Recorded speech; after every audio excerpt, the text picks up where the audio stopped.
République démocratique du Congo, Coordination nationale des amis et compagnons de F. Bazaïba, ACB, siège social, Bukavu, bar Sud Kivu en RDC.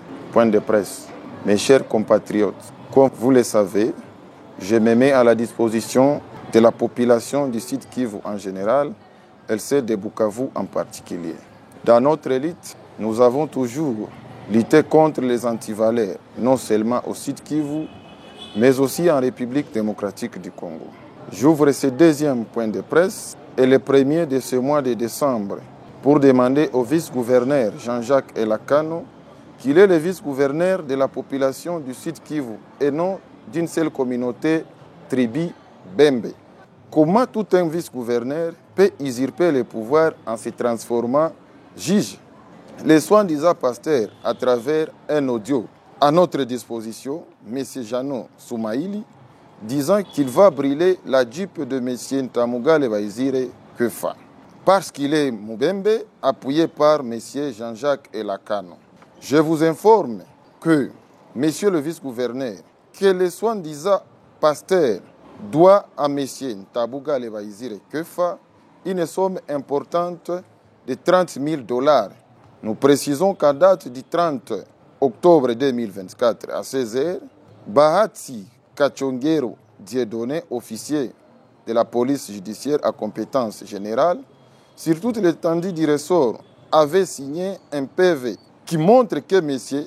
Ntamugale Baizire Kefa avait laissé ses biens, y compris le véhicule que le soi-disant pasteur, à travers l'audio, dit qu'il va brûler parce qu'il est Mubembe, soutenu par le vice-gouverneur Jean-Jacques Elakano. Je tiens à informer à M. Elakano que moi, j'ai soutenu les Babembe et cette communauté Babembe a mon soutien. Mais M. Elakano aussi doit respecter d'autres tribus. Nos enquêtes reçues sur place témoignent que cette parcelle appartient à M. Ntwali Teranya Raphaël et non au soi-disant pasteur. Lui, au lieu de prêcher la bonne nouvelle comme Jésus-Christ, il se range derrière le mensonge, l'escroquerie et le tribalisme. Monsieur le vice-gouverneur, sur base de quoi vous pouvez chercher à vous mettre à la place du PG en voulant mettre Ntamugale Baizire Kefa dans votre affaire? Et pourtant, il est nulle part dans cette affaire-là de la concession. Il était seulement le locataire de la dite concession. Le dossier est à la justice. Laissez la justice faire son travail. Sinon, si vous continuez, ma coordination mettra tout sur les réseaux sociaux et avec le preuve que nous détenons. S'agissant du dossier ISP, le directeur général, le professeur Madjagira Boulangalire Espoir, doit respecter la convention de construction signée entre lui et M. Ntamugale Baizire Kefa. Cette convention a été signée le 23 mai 2023. Nous demandons aussi à M.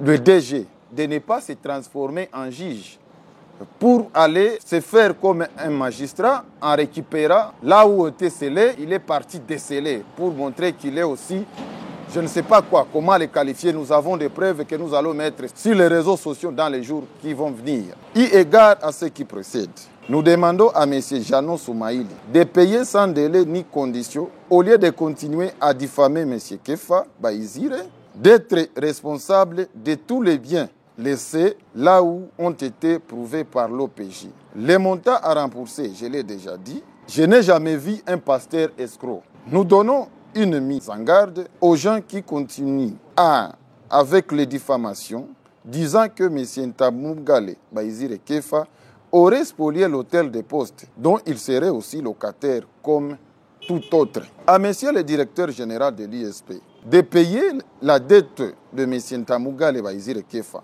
une somme équivalente à ça $30,000.